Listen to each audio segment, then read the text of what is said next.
कांग्रेस ने ही सबसे ज्यादा हमारा शोषण किया। अगर कांग्रेस पार्टी सही होती तो बीएसपी बनाने की जरूरत नहीं पड़ती, और बीएसपी ने कांग्रेस का पतन कर दिया। अब दलितों का राजा मायावती से बड़ा हो ही नहीं सकता। अगर बनाओगे तो भाई बहन जी को अगर नेता ना स्वीकार करके वो लोग अपने पैर पे कुल्हाड़ी मारने का काम करते हैं। 2024 के चुनाव में कुछ ना देखें, सिर्फ हाथी को देखें, सिर्फ बहन कुमारी मायावती को देखें। भाई बामन मेश्राम तो एक नालायक व्यक्ति है। वो कहता है मैं मायावती को खत्म कर दूंगा, मैं बीएसपी को खत्म कर दूंगा। अरे बीएसपी से ही तुझे मान सम्मान मिला भाई, तुम बोलने लायक बना। बीएसपी के बगैर यहाँ कैडर कहाँ था, कौन जानता था बताओ। बैकवर्ड गहरी नींद से सोया पड़ा है और बैकवर्ड अपने आप को हिंदू समझ रहा है, जबकि वो लोग नहीं चाहते कि इनकी जनगणना हो। अब जनगणना होगी तो उसी हिसाब से इनको सीटें देनी पड़ेगी, उस हिसाब से इनको नौकरी देनी पड़ेगी।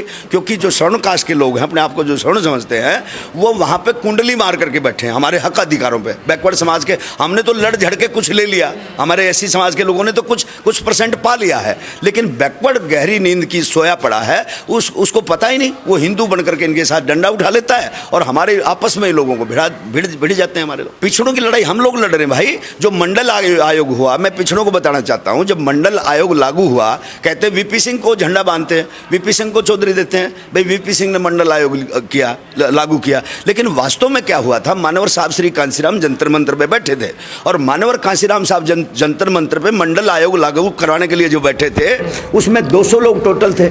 200 में से 185 एससी कम्युनिटी के लोग थे, हमारे लोग थे, और 15 लोग वो लोग थे, इधर उधर के लोग थे। तो लड़ाई हम लोग सदैव से, क्योंकि हम लोग शिक्षित हो गए, हमारे समाज में महापुरुष पैदा हुए, हमारे महापुरुषों ने हमें चेताने का काम किया, जगाने का काम किया, तभी हम जाकर के बैकवर्ड की लड़ाई आज कौन लड़ रहा है, एससी लड़ रहा है।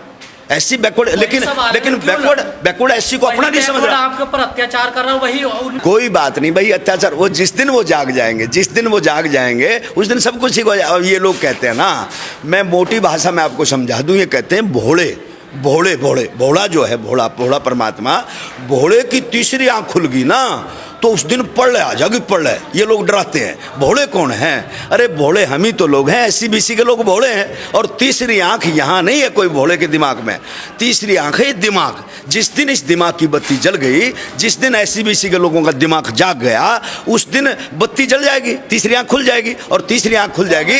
हमें वोट दीजिए, 2024 में हम जातीय जनगणना कराएंगे। सबसे ज्यादा कांग्रेस ने ही हमारा शोषण किया। बाबा साहब ने बौद्ध धर्म अपनाया। अगर बाबा साहब के आप लोग फॉलोअर हो तो बाबा साहब ने सबसे पहले कहा था कि कांग्रेस जो है ना, कांग्रेस का जीवन में जीते जी मर जाना, लेकिन कांग्रेस का कभी चार आने का मेंबर मत बनना। थोड़ा कहा ज्यादा समझना। कांग्रेस ने ही सबसे ज्यादा हमारा शोषण किया। अगर कांग्रेस पार्टी सही होती तो बीएसपी बनाने की जरूरत नहीं पड़ती, है ना। मानवर कांसीराम साहब ने बीएसपी इसीलिए तो बनाई थी क्योंकि कांग्रेस ने हमारा शोषण किया था, और बीएसपी ने कांग्रेस का पतन कर दिया। क्या करें, लोग कह रहे हैं बीएसपी तो खत्म होगी, तो अब कोई रास्ता। बीएसपी कहाँ खत्म होगी भाई? बीएसपी अपनी जगह पे सही है। बीएसपी बहन जी के ऊपर कोई हम लोग टिप्पणी नहीं कर सकते, क्योंकि माननीय बहन जी ने उस समय, जिस समय साधन नहीं होते थे, जिस समय गाड़ियां नहीं होती थी, उस टाइम जो 2 चोटियां लेकर के माननीय बहन जी बाल्यावस्था में, जवानी के पहरे में, उस समय एक अकेली लड़की ने कितना संघर्ष किया, गली से उठ करके।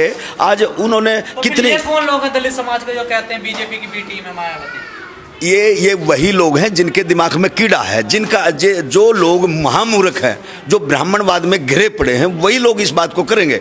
जो शिक्षित वर्ग है, जो पढ़ा लिखा युवा है, जो पढ़े लिखे लोग हैं, जिन्होंने कैडर को पढ़ लिया, वो कोई भी सवाल जवाब नहीं कर सकता। क्योंकि एक चीज़ देखिए आप, जैसे इन लोगों ने मंदिर बना करके, कहीं शेरावाली का, कहीं बालाजी का, कहीं हजारों साल से इन लोगों ने मंदिर बना करके हमारे ऊपर राज किया है। इन लोगों ने जो महापुरुष इनके पैदा नहीं हुए उनको भी जिंदा कर दिया। अयोध्या के अंदर कोई राम पैदा नहीं हुआ। मैं चैलेंज के साथ कहता हूं, तथागत बुद्ध के अवशेष मिलते हैं अयोध्या के अंदर। अयोध्या क्या है? हमारे भंतों का कत्ल किया गया, और उसमें कहा गया ए योद्धा। अब यहाँ कोई योद्धा नहीं बचा, जबकि वहां पे हमारा राजा वृद्धरथ को मारा गया था। राजा वृद्धरथ को रावण का नाम दिया गया, दशानंद मारा गया। हमारा 10वां राजा मारा था। हमारे राजा 10 हुए उस समय। तथागत बुद्ध ने प्रयास किया, लोगों को जगाया, हमारे धाम लोग 10 राजा बने। अब दलितों का राजा मायावती से बड़ा हो ही नहीं सकता। अगर बनाओगे तो भाई दलितों का राजा फिलहाल जो है ना, मायावती से बड़ा कोई राजा नहीं हो सकता। मैं इसलिए कह रहा हूं क्योंकि बहन जी ने, जिसको बोलना नहीं आता था उसको बीएसपी ने बोलना सिखाया। जिसको कैडर का पता नहीं था, मनोहर कांशीराम साहब ने इस देश में हजारों किलोमीटर साइकिल चला करके इस मिशन मूवमेंट को जिंदा किया। कोई नहीं जानता था, सैनी समाज के लोग भी नहीं जानते थे कि तुम्हारा कोई महापुरुष, तुम्हारा कोई ज्योतिबा फुले था।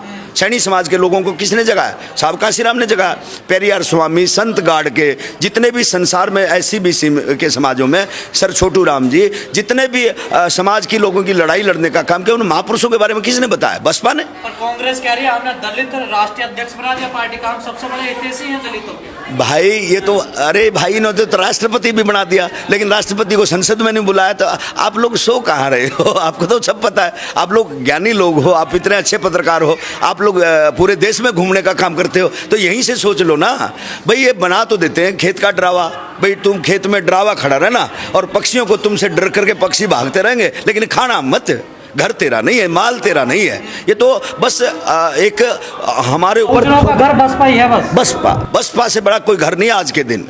आगे आने वाले समय में देखते हैं क्या रहेगा। गौतम तो अब रो रही है, देखिए कह रही पहले प्रियंका करती थी, आज मायावती कर रही है। तो ठीक है ना, उसकी अकल ठिकाने आ गई भाई, अकल ठिकाने आ गई तभी तो बात बनेगी। जब हमारे समाज के लोगों को पता चल जाएगा अपना कौन है, पराया कौन है, तभी तो बात बनेगी। अब दूसरे पार्टियों में कोई सम्मान नहीं है दलितों का। जिस ओबीसी की बात कर रहे हैं आप जी, वो ओबीसी समाज को जो है कि बहनों को स्वीकार ही नहीं करता है। अरे यही तो विडंबना है भाई। वो लोग अपने आप को हिंदू मानते हैं और हिंदू के नाम पे उन्हीं का ज़्यादा शोषण होता है। उन लोगों का हिंदू बना करके शोषण करते, जब लड़ाई की बात आती है हिंदू बन जाते हैं। और इसीलिए वो लोग अपने, देखो बहन जी को अगर नेता ना स्वीकार करके वो लोग अपने पैर पे कुल्हाड़ी मारने का काम करते हैं। देखो मानवर साहब श्री कांशीराम BSP बनाई, मानवर साहब श्री कांशीराम, उनको पता ही नहीं, जिनको ये बोलते हैं कश्यप साहब, सैनी साहब, अब जिनको बोलते हैं मेहरा साहब, मतलब आदर सहित जो गोत्र आपको मिले, जो चौधरी शब्द मिला, ये बसपा की देन है। मानवर कांशीराम साहब के पास कुछ बैकवर्ड समाज के लोग गए कि उन्होंने कहा कि हमें लोग जो है ना, हमें लोग सम्मान नहीं देते। हमें कोई कहता भाई आप अर्डू भाषा में हरियाणा में बता दूं, कुम्हार को बोलते थे लीड भुड़स, ये तो भाई इस तरह से कुल्डी भूनते हैं, या माड़ी को बोलते थे तुम लोग पेड़ पौधे लगाने का काम करते हो, मतलब घृणा की दृष्टि से वो लोग देखते थे। मानवर साहब श्री कांशीराम जी ने कहा कि आप अपने सामने आदर्श का शब्द लगाना शुरू करो, अपनी जाति पे गर्व करो। जब तुम खुद गर्व करोगे, लोग गर्व करना शुरू कर देंगे।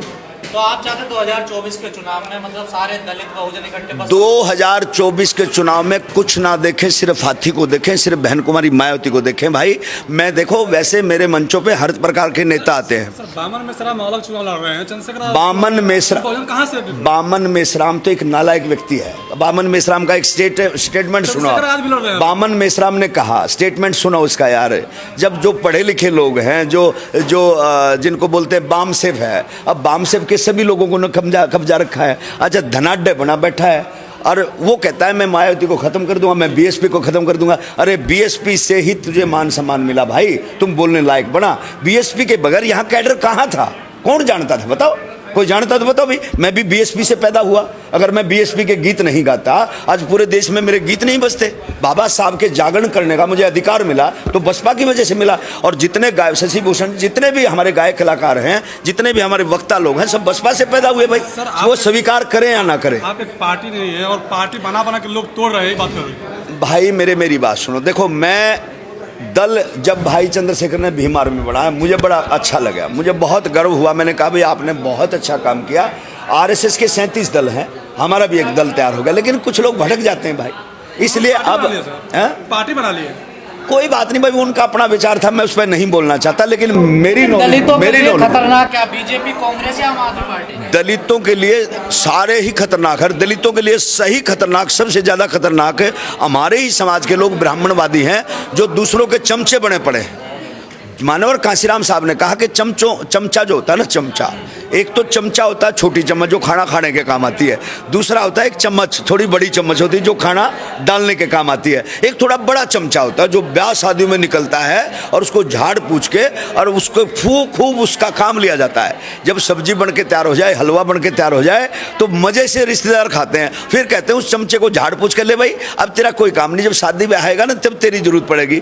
तो वो कांग्रेस BJP के लोग, आम आदमी पार्टी के लोग एक चमचे तैयार करते हैं जिनको अच्छे कपड़े पहना देते हैं, अच्छी गाड़ियां देते थे, ले भाई चमचे जाओ और प्रचार करो पार्टी का, अपनी रिश्तेदारी में घूमो, तेल फूको, तेल डलाना है तो फला पेट्रोल पंप से लेना, होटल में सोना, जिसके नरम गद्दे हो वहां पे सो जाना, ये पैसे लेना, और सारा काम चमचे जो है ना खुश हो जाते हैं। चमचे सोचते हैं भाई मुझे तो बड़ा सम्मान मिला, लेकिन जैसे उनकी सरकार आ जाती है तो चमचा उनके घर में एंट्री नहीं कर सकता, उनके दीवारों पे लिखा होता है कुत्ते से सावधान, और चमचा ठोकर खा के घर आ जाता है।